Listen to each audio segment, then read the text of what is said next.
Eelmisel aastal lugesime Piibli 100 läbi, kuid nüüd tahame võtta Jumala sõna, teha selle järgi ning näha, kuidas Jumal tegutseb meis ja meie ümber.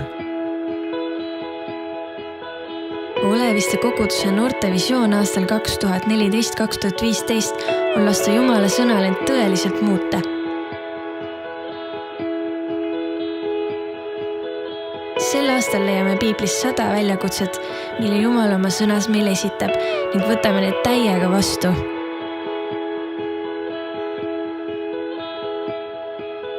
Väljakutseid võib noorteõhtult flyeri näol koju kaasa võtta või leida kodulehelt www.noored.ee.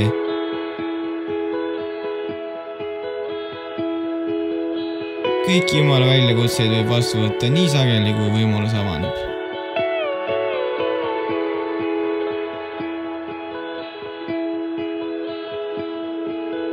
Pea meeles, Jumal esitab väljakutseid selleks, et näidata meile oma armastust ja suurust.